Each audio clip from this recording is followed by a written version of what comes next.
Hello chaps, welcome once again to John Robson Guitar Tuition.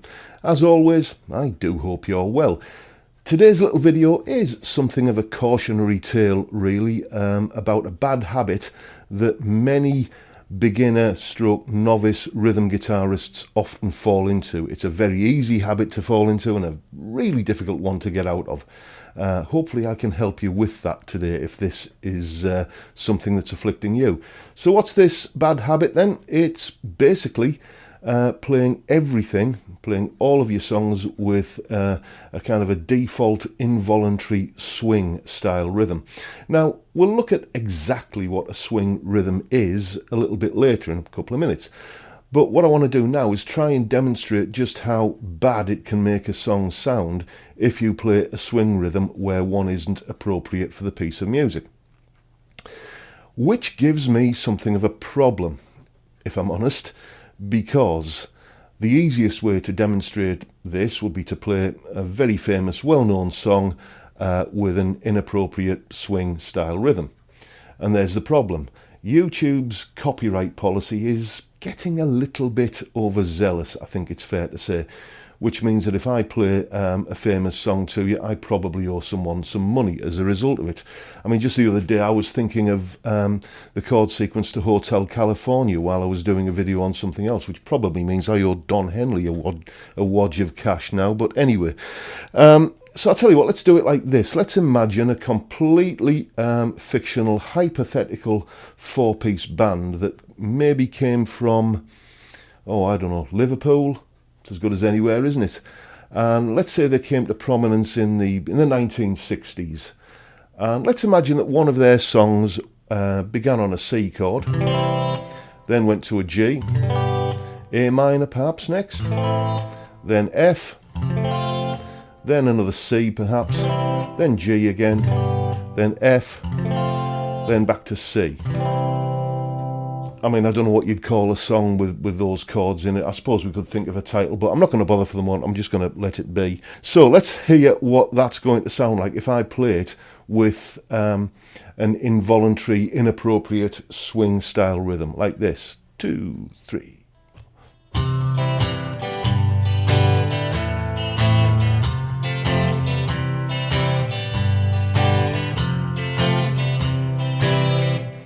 See what I mean?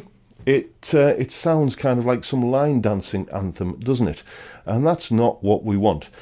So, in order to know how to fix this, we need to know what's going on in the first place. And in order to help us understand that, here's some information on exactly what the difference is between a swing and a non-swing rhythm. Okay, then this is what it looks like when you divide each beat into two equal parts, which gives us straight eighth notes or straight quavers.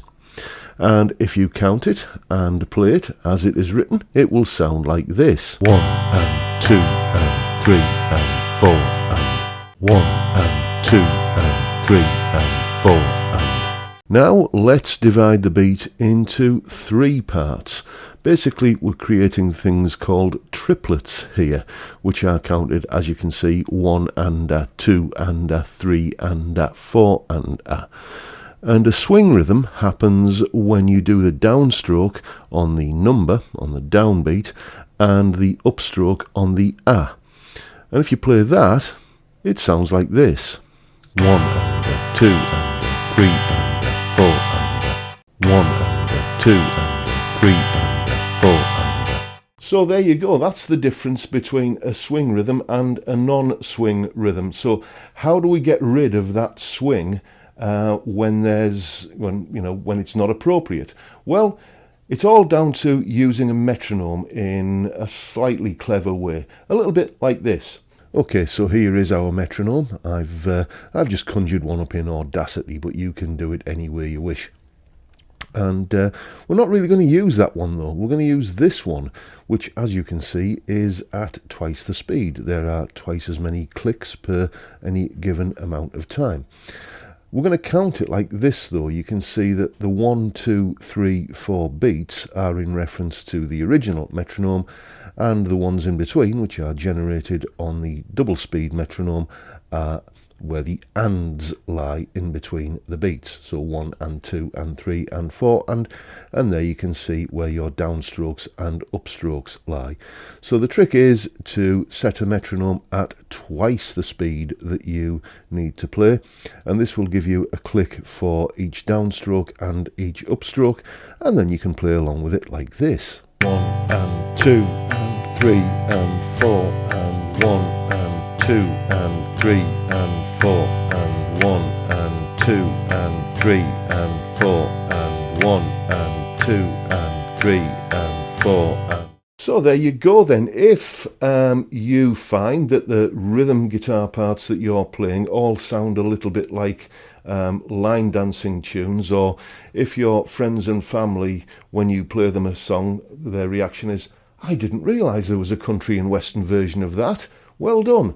You know, if this is you, if you're kind of falling into this lopsided, bouncy, swingy kind of strumming on every song that you play and you just can't get out of it, then that is usually the best way of curing it. Basically play along with a metronome at double speed, and just the act of making sure that every downstroke and every upstroke is landing on one of the metronome clicks is usually the best way to fix it. It's not going to be easy to begin with, because you will have possibly got into an involuntary habit, and the muscle memory will sometimes just take over and drag you back into that swingy way of playing again.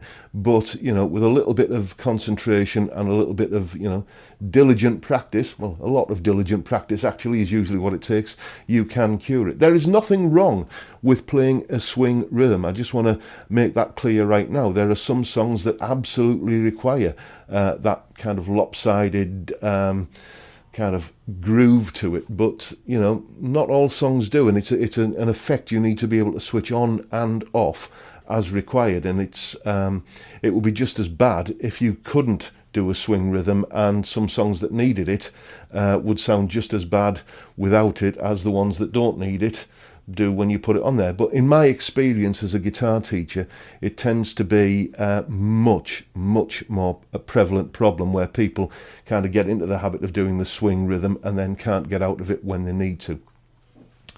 So there you go. That is today's little lesson nugget. I do hope you found it informative, useful, and maybe a little bit inspiring. And if you'd like to support this channel, then you can enroll on one of my Udemy courses. Details at the end of the video. There's a new one just gone up, which is all dedicated to playing slide guitar, kind of an introduction to the art of slide guitar, if you like. And there are various other ones, entry-level lead guitar, a little bit more advanced lead guitar course, a blues course, a beginner's course, a course on modes, all kinds of good stuff up there, and they're getting all manner of nice things said about them on the review section of Udemy. Don't take my word for it, go and have a look for yourself. So if you want to enroll on a course, details at the end of the video, link in the description. Or if you just want to, you know, kind of support the channel another way, buy a t-shirt or, you know, a coffee mug or something like that. Or if you just want to buy me a drink, there's a PayPal link down there as well, and I will enjoy blowing the froth off a cold one courtesy of you guys. Thank you very much for watching, everyone. I got work to go and do now, so I'm going to cut it short right here. Thanks for watching, thanks for your time. I look forward to seeing you all again next time around. Bye for now, folks. And don't forget, before you go, to check out my Udemy courses, which you can see are available via my website, which is also where you can contact me to get in touch for some one-to-one tuition, either via Skype or in person if you live local to me. I also have merchandise available on my Teespring store, and of course all of the links are in the description. See you next time, chaps.